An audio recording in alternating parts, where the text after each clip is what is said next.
Hello there, and welcome to another exciting edition of Unlock the Door Radio, here with your host, Michael Cross. And before I get going, I would encourage people to check out some of the other programs here at UCY TV. There's some very interesting and thought-provoking programs. And I'd also encourage you to visit my website at michaelcross.net, and you can also look up past shows, many of my past shows, on YouTube. If you just look up Michael Cross, or you could type in YouTube, Michael Cross, Freedom from Conscience, because then it narrows it down. It narrows it down to the book series I wrote, so you're able to bypass some of the other Michael Crosses. Anyway, tonight's episode I'd like to deal with is an issue that, quite frankly, most people have not heard about. Okay, I'm sure, you know, if you ask the average person what the big news stories are, you'd get a very sizable percentage saying, Bruce Jenner. That his metamorphosis, whatever you want to call it.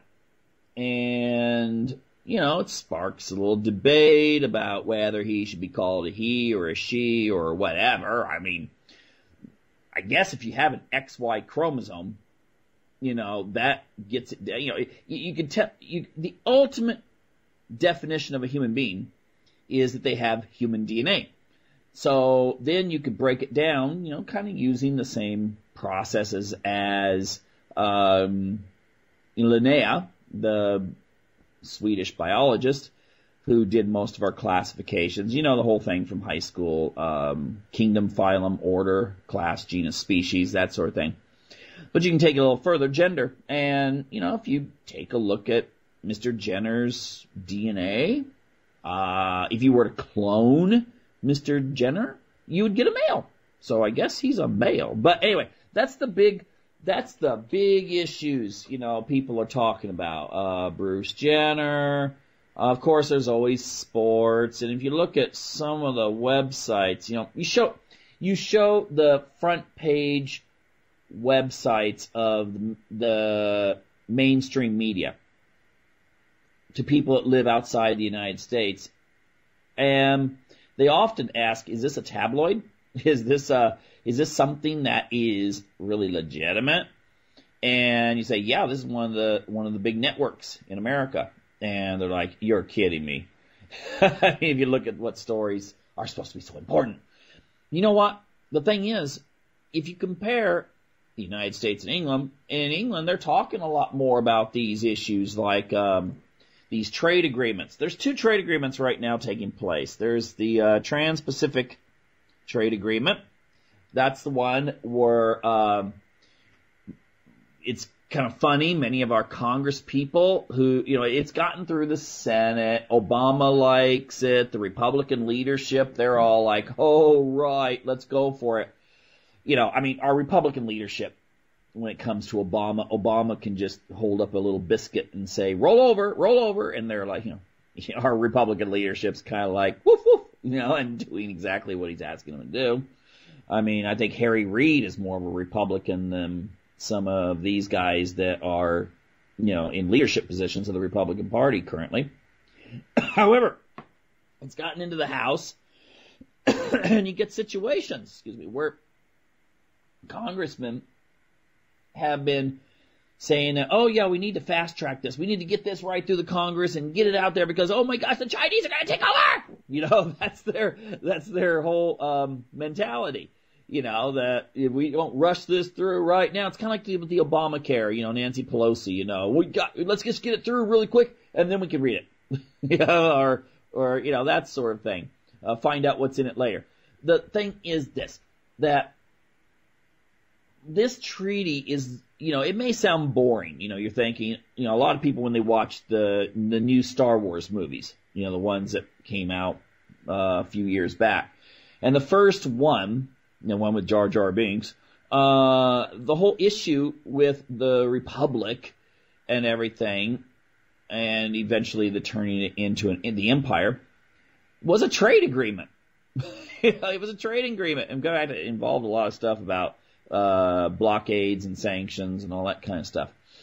But the thing is, a lot of people were saying, this is boring. You know, they just want to see the good guy, bad guy, that sort of thing. And to be honest, when I say the word trade agreement, most people are like, oh, boring. You think of a group of lawyers or lobbyists sitting there and saying, you know, clause 3, paragraph 2, you know, blah, blah, blah. But the thing is, these trade agreements are very, very powerful. And if they get through, they can actually affect a lot more things than you may think. Okay? Let me give you an example here. Let's just talk about a few of the things we already have before we get into the stuff that Obama and the Republican leadership want to hoist on us and also want to get over there in Europe. So here it goes. Right after World War II, you had, well, actually before the end of the war, everyone knew, you know, Germany, Japan, they were going to get beat. They were on their last legs. And that's when the United Nations was organized. You know, the 5 biggies got on, you know, the Security Council vote, which is like really important, but they didn't want to eventually someday get overwhelmed by, you know, more numerically superior countries. And, but there's a lot of other things, Bretton Woods, these kinds of, summits or meetings or whatever you want to call them.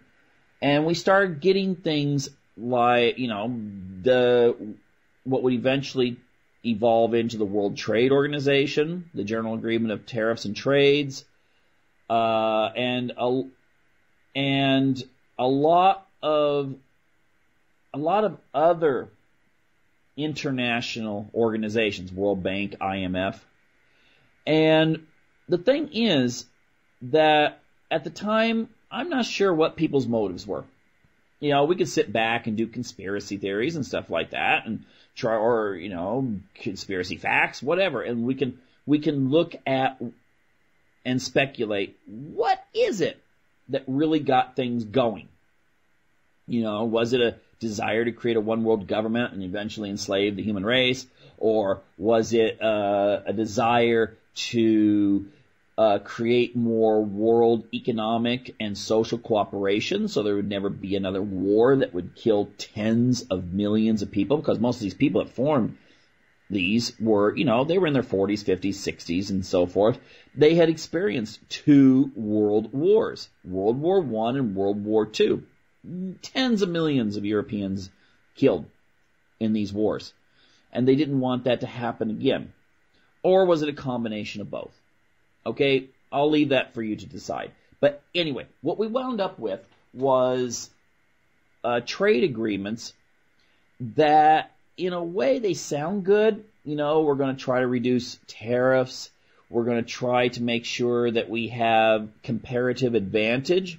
So in other words, you don't have a country like, I don't know, Finland deciding that it wants to start growing bananas and they're going to put sanctions on or high tariffs on any bananas imported because, of course, you know, if you grow bananas in Finland, you're going to have to do it in nurseries, hot houses, whatever, and price is going to be pretty high.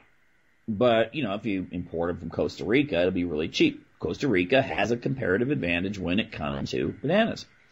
And, you know, it sounds good because in theory, consumers will get lower prices and you'll get more efficiency.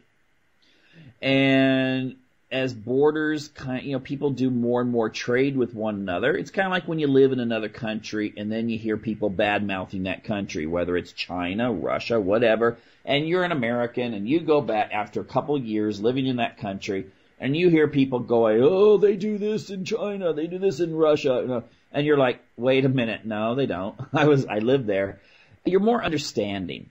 And so in theory, the idea was that, you know, the world would become kind of this nice Star Trek Federation sort of happy situation where, you know, people could do business around the world and not be hampered. Okay, that's the idealism. But then we kind of get down to the reality. Now, I'm not going to go way back to the 40s and 50s. I'm just going to talk about when George Bush, when he was running for re-election in 2004, he wanted to get some of those swing states, like Ohio. So Ohio, swing state's a state, not where they trade their wives and stuff like that, although I'm sure that happens there to a small degree. But a swing state is a state in which the percentage of people that tend to vote Republican and the people that vote Democrat is so equal that it can go either way. And if you know, in the American political system, it's winner take all. So you can get 2 million votes for the Republican, but the Democrat gets 2,000,001 votes. And if there's 20 electoral college seats, the Democrat gets the whole thing, all 20. And, foreigners and people are listening, they'll be like, well, that's not really fair. And then I could say, well, let's take a look at the election that just put David Cameron back in power, and tell me, if you were a Green or part of UKIP, if you feel that election, the way they drew it up with your percentage of the votes, is fair. Okay? So basically, England, United States, there's all kinds of stuff you could say, whoa, unfair.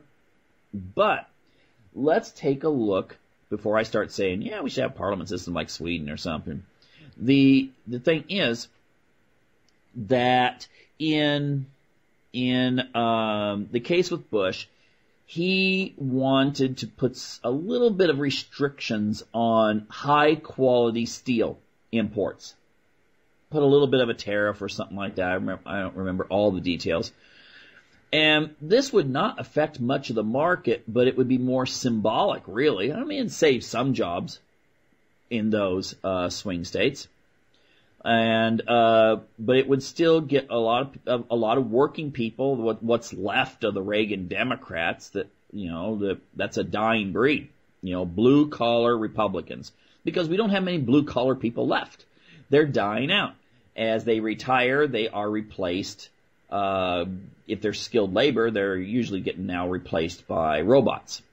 And if their jobs still exist, maybe instead of getting $35 an hour, you have the company close and then reopen, and they're paying people $12 an hour for the same job. And hard to make it on $12 an hour if you have a family, so therefore you go on food stamps. You're going to be more likely to vote Democrat in those cases, at least from an economic point of view, unless maybe you are strongly conservative when it comes to gun control or abortion or, those kinds of issues. The Democrats have kind of taken away the gay marriage one, so that won't be an issue that Republicans want to touch anymore. So, but still, you got still some of those issues that will cause lower income people, crime's one of them, to vote Republican. Now, the thing is, that when he announced that, why did it not go through? Simple. The countries that dealt with, that kind of steel exports to the United States threatened to take the matter to the World Trade Organization, of which the United States is a member and has signed on to abide by the concepts of WTO. Now, the thing is, that if the WTO would then say, yeah, this is unfair, you are restricting trade, then the United States is subject to actually being sued until such time as they fix that. And so, most people aren't aware of that. They think, gosh, why don't we have more jobs in America? And the same said too, Thatcher did a job on a lot of the blue-collar industries in England, and of course the rest of Europe has followed. Germany, not so much. Germany still has kind of let's try to keep our blue-collar sector going. So people have jobs. You don't have to be a medical technician or a computer programmer or have a microbrewery to make a living. Like I guess you're supposed to do if you live in the United States and you've just lost your job as a logger because there's an environmental restriction placed upon you. We'll get to that in a moment, though, according to these treaties. So anyway, the you can sit back and think your politicians should do something, but the thing is, if you were to go talk to your senator or congressman, they might give you this, I believe in America, and I believe in American jobs, and I believe in this, and I believe in that, and that, and that, and that. And they'll talk around you like your 10-year-old daughter will if she's, gotten into the cookie jar and eaten all the cookies, and you ask her, have you eaten the cookies? And they're like, you know what happened in school today? But those cookies I'll bet were really good, and then they start switching, trying to infer that one of their siblings ate the cookies instead. Or maybe that you ate them and you forgot. But anyway, that's how politicians work. And ultimately, though, they can then, if they really want to be honest, they can point and say, you know what? Our hands are tied.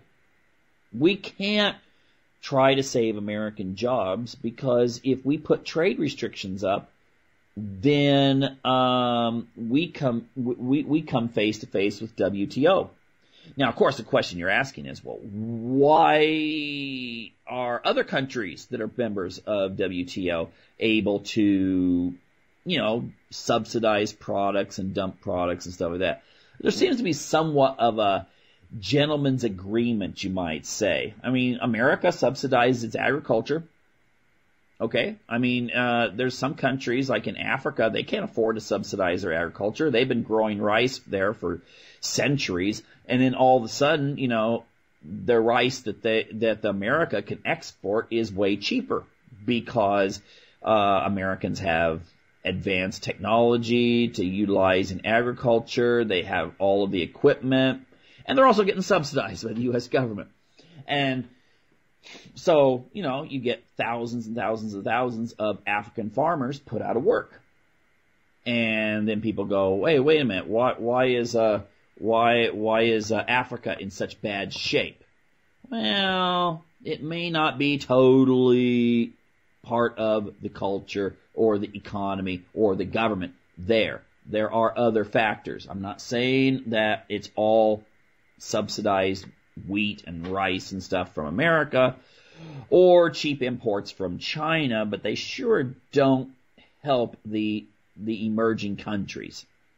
But anyway, we have, what are you going to do? You're going to expect that the United States is going to go after China for doing stuff like that?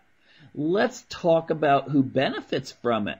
Where do you think all your big transnational corporations get their stuff manufactured? They don't want to antagonize China, and they benefit from these kind of agreements and also the idea that all this stuff's coming in and nothing's done about it. Okay? So, I hate to say it, but there's recently a study that was done. I'm not going to name the university because it's just on the tip of my tongue, but I don't want to say it in case I'm wrong about this. But study was done, said that America is more like an oligarchy. We are run by mega corporations that are able to use their influence on politicians to get their way. And many of these corporations, they no longer manufacture stuff in the United States. That all ended, it was ending back in the 70s, late 70s, this trend was beginning. But when Clinton opened the doors with his trade agreements with Asia, that was when, that was when the jobs just started flying away from the United States. It wasn't just NAFTA. Although it looks like Ross Perot was right about NAFTA. It didn't really bring any jobs to America, and it took a lot of jobs away, in fact, from the United States.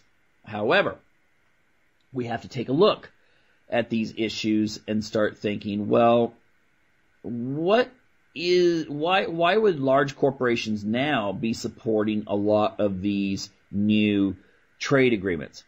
Now, first of all, I want to say one thing before I get into the trade agreements themselves, and that is we have to look at where the world is supposed to be in about 10 or 20 years. Okay? You're not going to see a return to auto manufacturing in the United States.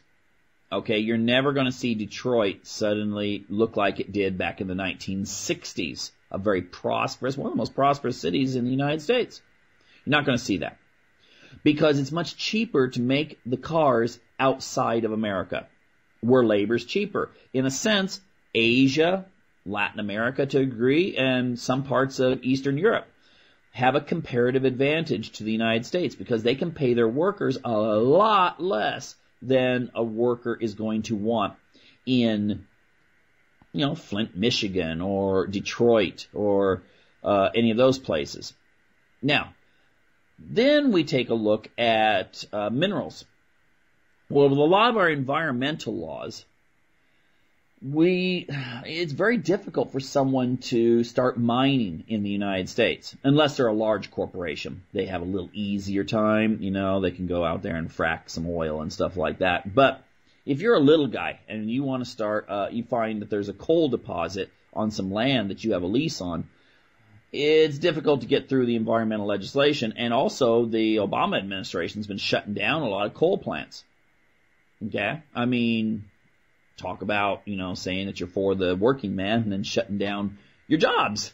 Yeah, but I don't see mining, I don't see lumber becoming big. Again, the large corporations, I'm not going to name any names, but if you're in the Pacific Northwest, you know which ones I'm talking about. There's 2, 3 of them. They're worldwide players, big guys. You're not going to get the little sawmill down the street like you used to. When I was growing up in Oregon, you'd go to almost any town in Oregon, including the big ones, and you would see small lumber mills. They had a little, they leased from the federal government. They had some, they had a pretty good deal there. And, they maybe employed 30 men, working there. Remember, I'm talking about the 60s and 70s, so it was mostly men then. And the thing is that if you add all those up, you had a lot of people working. And of course, when they have jobs, they're going to the local diner, the local pizzeria, they're buying a truck, they're buying, chainsaws for use at home and stuff like this. And it gets the economy going really strong because you've got a base industry. The same with mining in the South. In Utah, southern Utah, until Clinton said, we're going to designate this an environmental area here in this desert.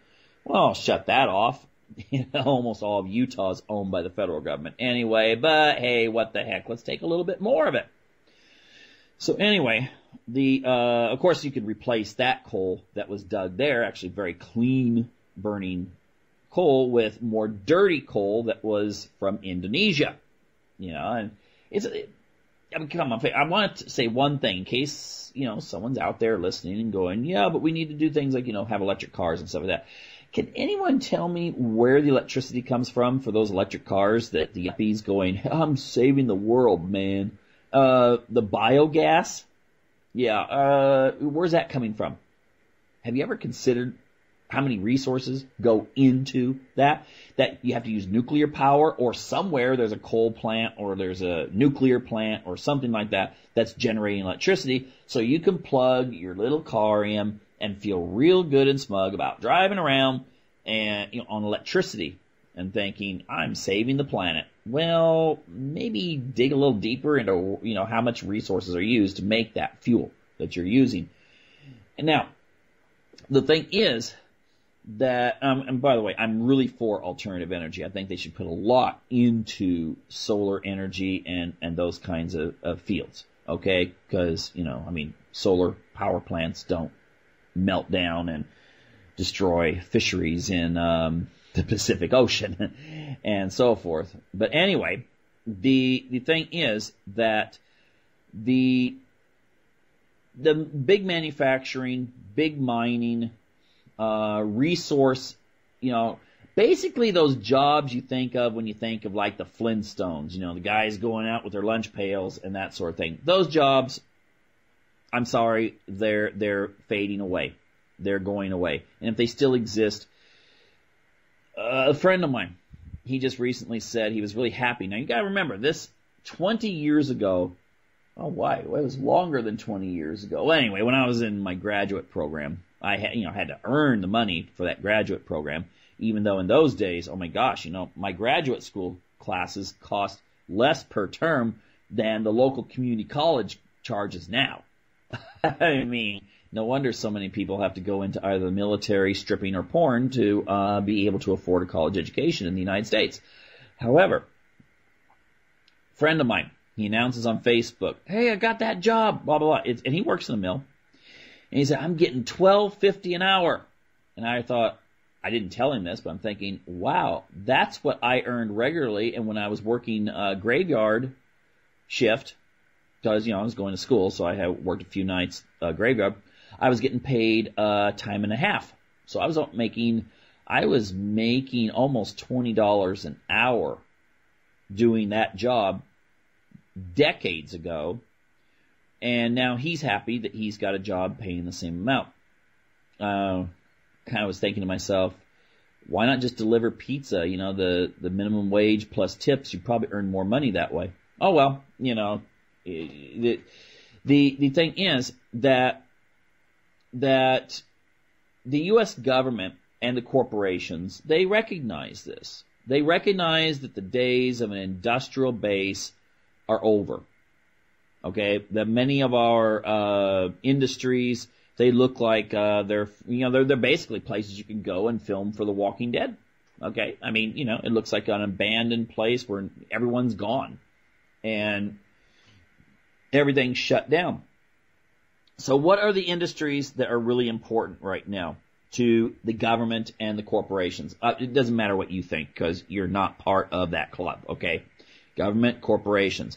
Large corporation, they can call Obama. It doesn't matter. The corporation doesn't care whether it's Republican or Democrat, okay? Usually they fund both. If you look at Mitt Romney and Barack Obama, they had the same, for the most part, big sponsors. I say sponsors because, maybe they should have little things on the lapel like race car drivers do. Anyway, or make comments. Like, remember, if you ever saw the movie Idiocracy, where the guy that's, I can't remember what position he had in the government, but he keeps going, brought to you by Carl's Jr., because he's being paid. He tells the guy that's been brought out of, being frozen that he gets paid every time he says brought to you by Carl's Jr. Great movie. You should check it out. Idiocracy. But anyway, the problem you have here is that leaders of corporations can call Obama. Okay, they can call Obama. They can call Bonnier. They can call McConnell, any of those guys, and they could say, let's do lunch with any of these politicians, and they don't have to worry about, the politician, maybe one of their kids has a birthday that day or their daughter's getting married or something, because they're too important. Things will be delayed for them. If you try to get lunch with one of these guys, it's not going to happen unless you have some sort of, you have a blog that reaches 500,000 people a month, or, you might be able to get some sort of meeting with a congressman or senator that way. But ultimately, the congressman and senator does have limited time. So does Obama. They have limited time. When they make meetings, they decide, will this get me more support? Will this be worth the effort for me to do this particular 30 minutes or 1 hour? And so, elections are expensive. This next election is going to be billions of dollars, 2016. And so, large corporations and financial, people that have a lot of finances, they're going to get more attention. And that is why we have a system that basically is some sort of like, it reminds you of the corporatocracy, you might say, from movies like RoboCop and the original RoboCop. I haven't seen the new one. And Rollerball, the original from the 70s, in which, pretty much corporations control everything. And so basically, let's take a look at some of the things that are coming up here and maybe could explain why the corporations are pushing these treaties. Now, the interesting thing about, especially, I'm not too sure about the one with the EU. They have there may be more openness there because of various laws and so forth. But the Trans-Pacific Treaty, I read somewhere where some politicians from one of the countries that wanted to look at the treaty, just look at it, okay? They wanted to read it. Would have had to have signed a non-disclosure agreement. That seems kind of odd, doesn't it? That, you can't talk about something. It affects everyone in the United States. I mean, according to Obama, when he ran in 2008, this was going to be the most transparent government ever. He had this idea that, maybe, follow him on Twitter, and he'd Twitter out the text of the treaties, and people could read them. He actually said something, I don't remember if he said Twitter, but he did say something to the effect that, people would have a chance to look these things over. And yet what? I mean, this treaty, no one's read it, and the public is not getting it, and the media is not covering it very much. A lot in the alternative media, both right wing and left wing. And in England, they're covering that version, the TTIP. But it just doesn't seem very democratic, because it could really extend into everyone's lives. And if you think about what is one industry, without mentioning names, anyway, what is one industry that the United States wants to preserve as, an American industry, that America will still be exporting 20 or 30 years down the road? Well, that is agriculture. But there's a problem with agriculture. Lots of countries have dirt, and lots of countries have water, and lots of countries can get seeds. And so therefore, you can plant seeds in the ground, and they grow with proper care, and so you as a country can be self-sufficient. You don't need to be importing from the United States. But what about when you genetically modify that plant? Okay? You genetically modify that plant, and its program is totally different. And you can take a patent on that plant, which means that if that country where they have the dirt and they have the water and they have the farmers willing to grow the food, then if you buy that because it promises to grow faster, produce bigger crops or whatever, I'm not sure there's any evidence for that, but let's just pretend like you get big old apple, you cross a pig with an apple and you get this really big apple that tastes like bacon. I don't know, but anyway, you create this food no matter what you do to it, and you own it. You own the patent on that. And so therefore, you've got to buy every year from that company. And that is something the United States, that could explain why both a lot of Republicans and Democrats seem to be really cozy with these large corporations that are into this gene splicing and genetic modification of plants, because it can guarantee legally that other countries can't take your property. It would be like if all of a sudden you had bans and so forth in other countries that copy people in America, and completely, entirely, and then they started selling their records for cheaper, or CDs, or whatever you want to call it. And all of a sudden, the Americans would lose a business. So one of the reasons why they're cozying up is because it's seen as if you genetically modify the plants, then you legally own the plants. Even if they are planted in India, you still technically own the copyright to the plant. And when you need seeds for next year, you got to buy it from the supplier. Okay?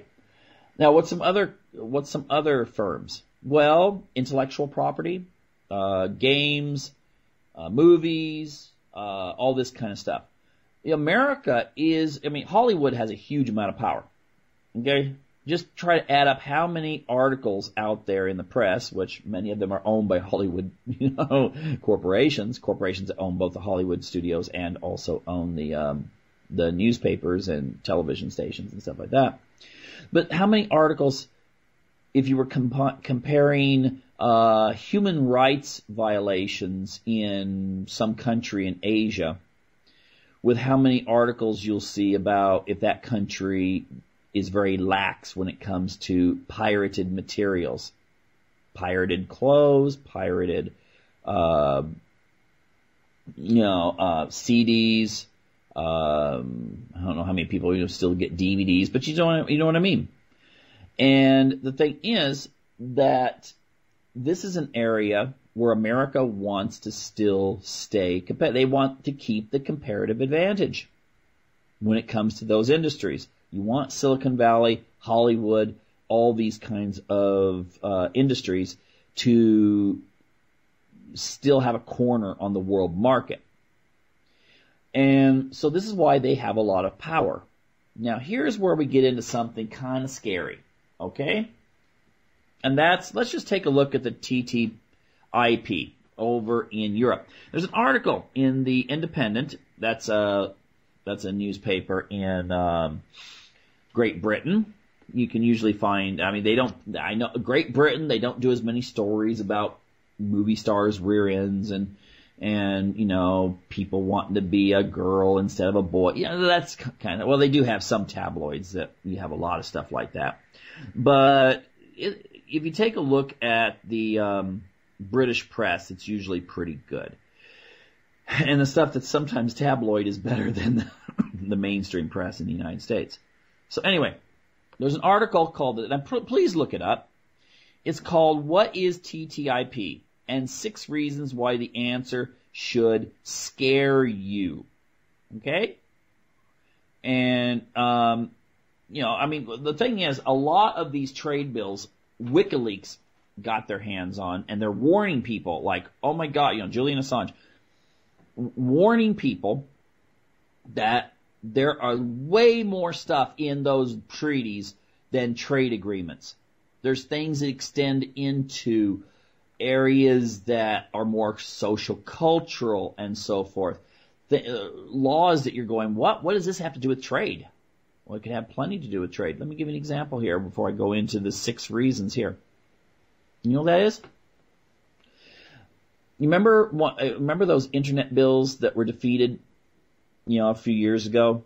Was it CISPA? And, I can't remember the others.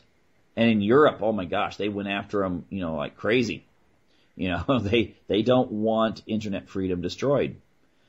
And the interesting thing is there was some provisions that, from my understanding, you could get in trouble if you linked images, if you provide, let's say you have a blog and there's a really interesting article in the New York Times or, any large newspaper or television or something like that. And you put a link there. Now, there's the idea that you're facilitating that people could go view copyrighted material for free. Even though those newspapers are putting it out there for free. Anyone can go to Google, type in any issue going on right now. They can type in Vladimir Putin, or they're interested in the new Walking Dead series, Fear of the Walking Dead. They can type that in to Google and go to articles about it. Okay? That would be fun. But, we live in a country, the United States has more lawyers than all the other countries combined. Did you know that? Yeah, it's true. More lawyers than all the other countries combined. I think India has more doctors than all the other countries combined. I'm not sure. Anyway, but they have a lot of doctors, and they have a lot of engineers and so forth, and America has lots of lawyers. So anyway, the danger could be that you could start saying that you have to have only original material. Well, if you're alternative media, how do you do that? Okay? I'm usually really careful. In fact, I'm always really careful. When I put up a YouTube video, I ask the person to supply something that is, if they've written a book, a picture, their book, they have copyright on, that sort of thing. Or I use pictures that I take myself.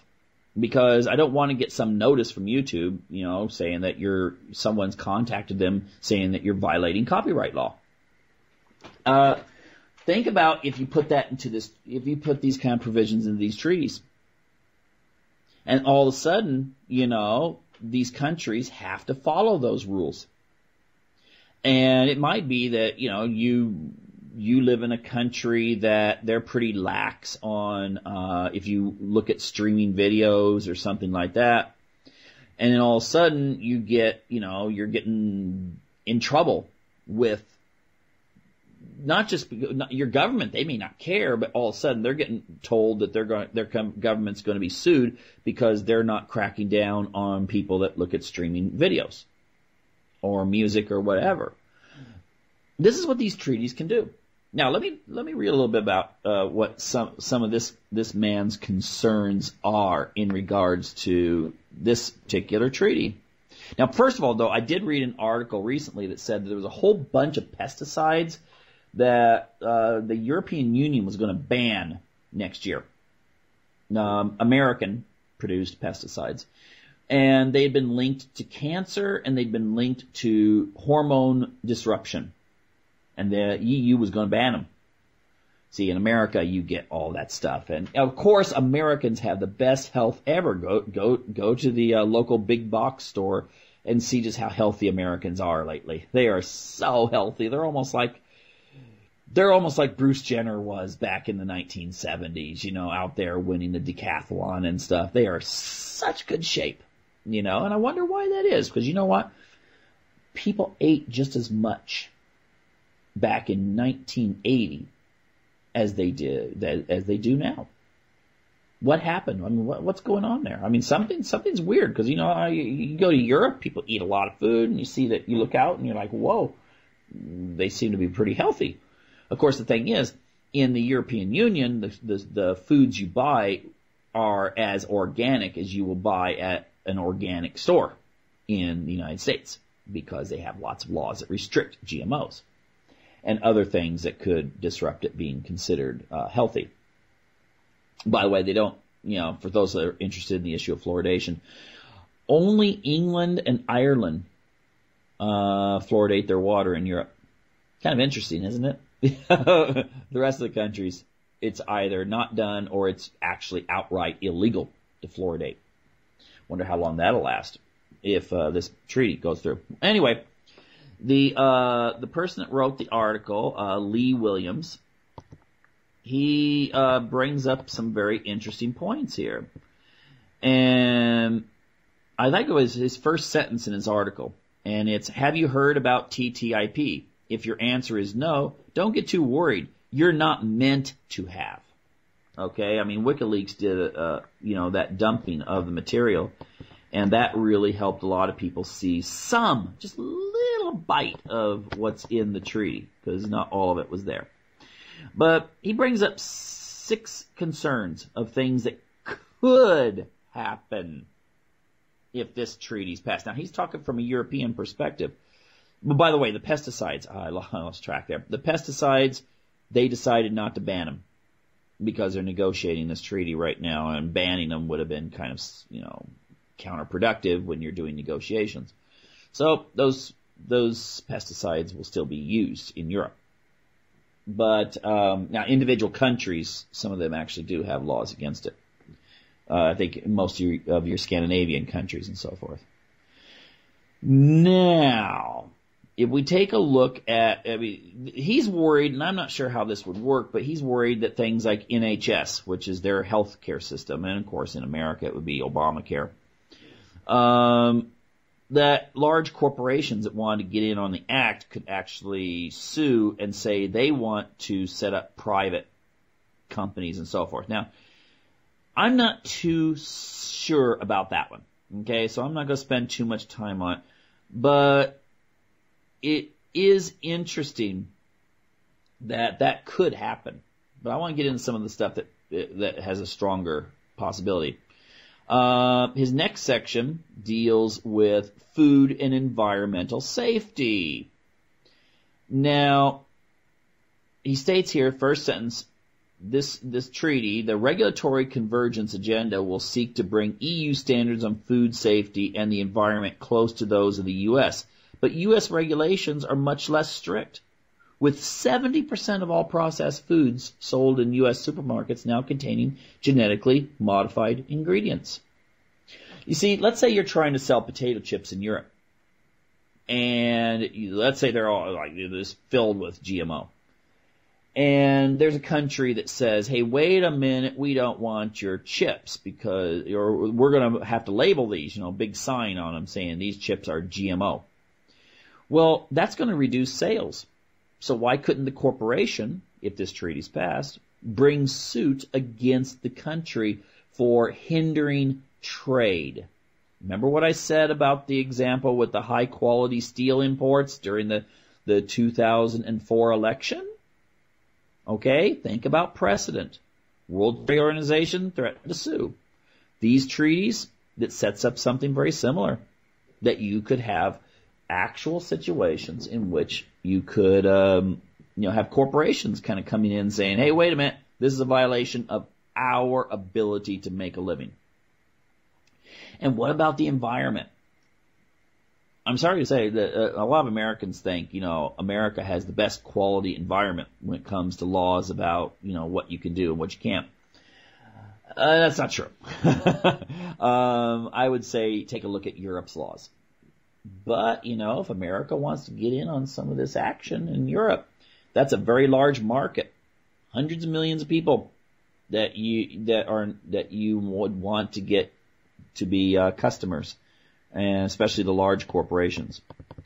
Banking regulations. Oh, come on. I mean, doesn't America have the best banking regulations ever? The banks are totally, they don't mess around with the public, and I mean they're so virtuous. Okay, 2008, a little problem, no big deal, right? Situation's starting to get that way again. We can trust it. Well, we don't have Glass-Steagall anymore. That was gotten rid of during the 1990s, not during a Republican administration. I'm sure many Republicans supported it. Let the banks be able to do what they wish. Well, look what happened. This could actually do that. Now, privacy, again, like I said, you're listening to some streaming video or something. I don't care. You're watching some old TV show, and the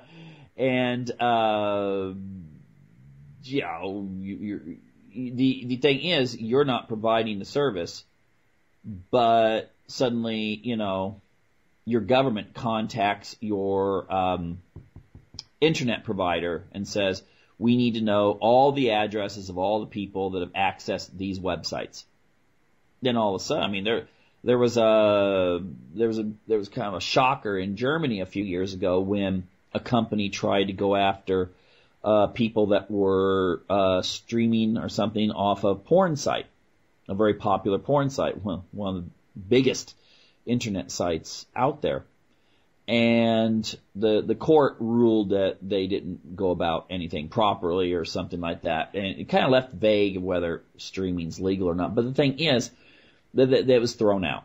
But still, most of those people, they get a letter. Would you like to receive a letter listing maybe listing all the films that you were watching, or music or sports events or something like that? I usually don't have time to do this sort of thing, just pointing that out. But the thing is that, it's very popular.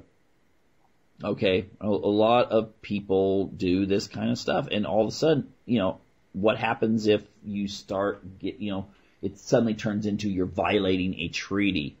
Uh-oh, that is going to be bad news for you. Now, they're worried about jobs. They're worried that, he actually points out something very interesting here. He talks about NAFTA. Examples from other similar bilateral trade agreements around the world support the case for job losses. The North American Free Trade Agreement, NAFTA, between the U.S., Canada, and Mexico caused the loss of 1 million U.S. jobs over 12 years instead of the hundreds of thousands of extra that were promised. Okay? Yeah, nice about NAFTA there. Now, think about this. The Europeans are a little worried that,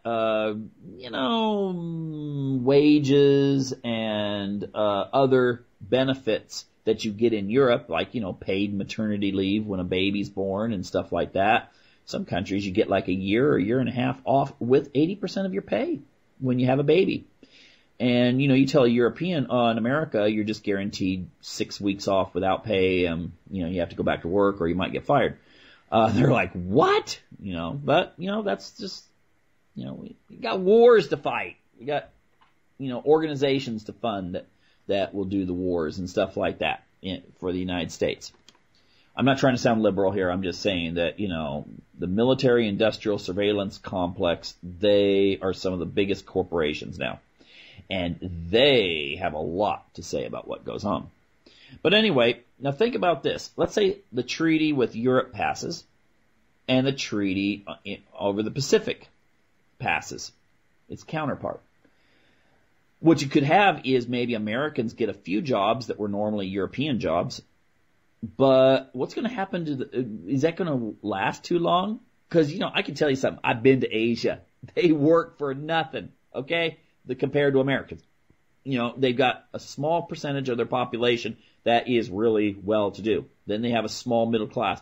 But they have a huge number of people that are living very poor. I mean, you can have a really posh hotel with theme park and stuff like that next to it.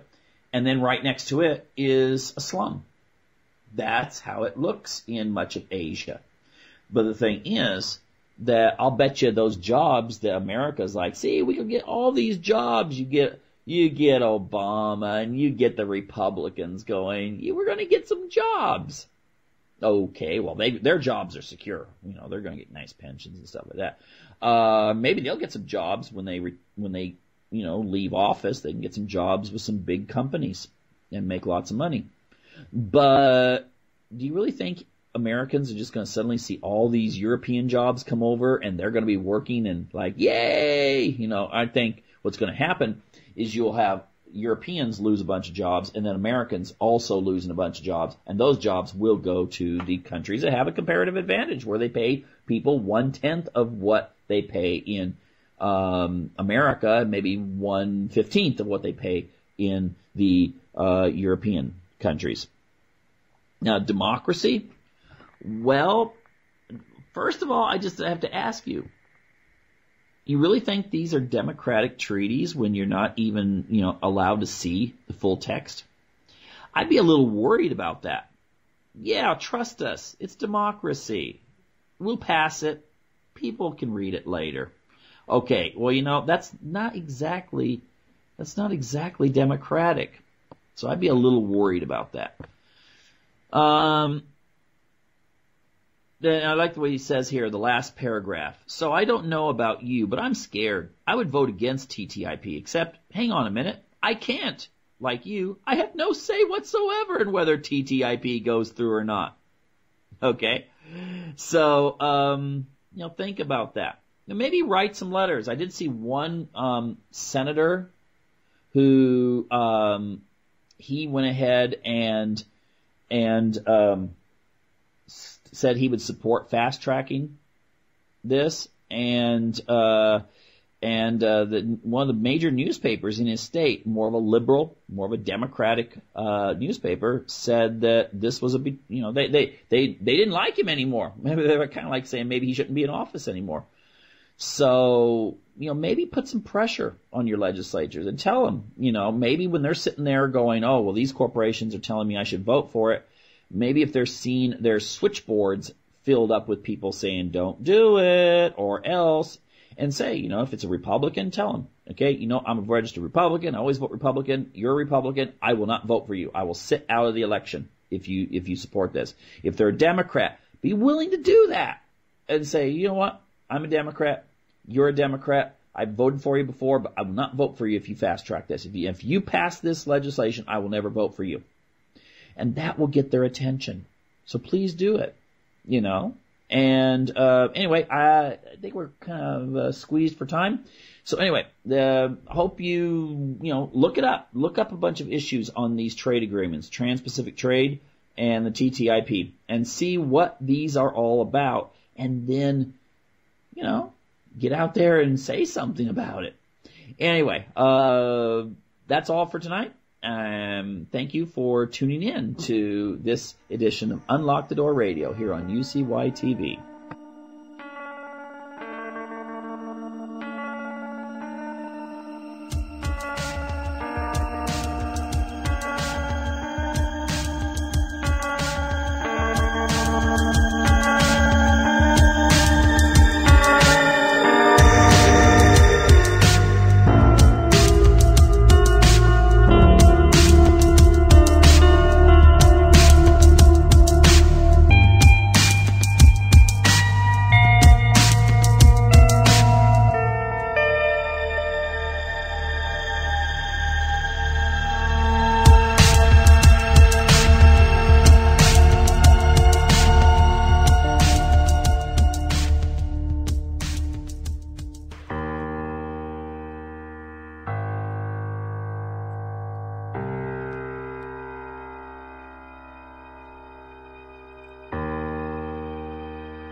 The party that usually refers to President Obama as a king, a dictator, or socialist are now apparently his only friends when it comes to the TPP. The Trans-Pacific Partnership Fast Track is expected to get a vote as early as today or possibly Friday afternoon, with Republicans playing the president's only allies.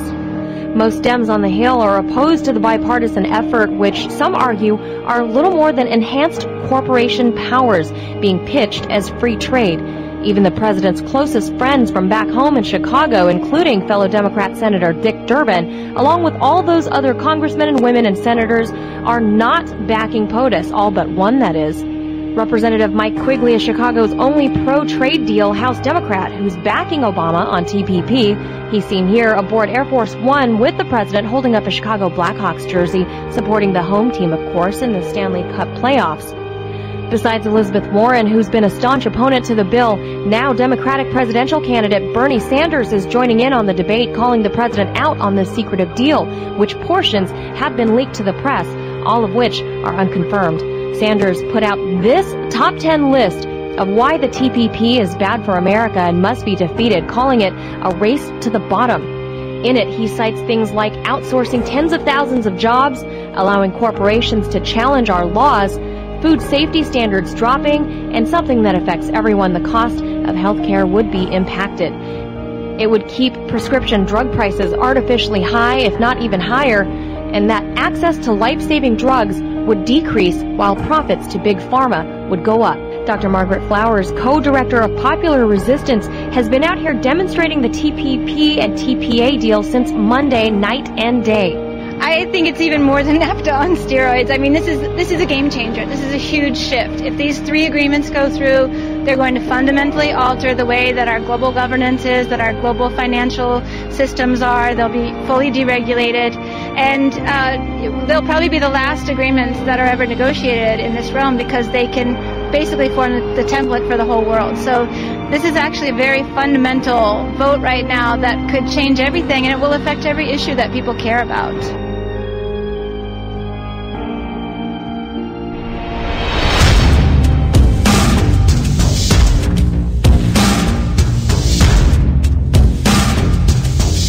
The Anti-Media Radio with your host Nick Burnaby here on UCY.tv.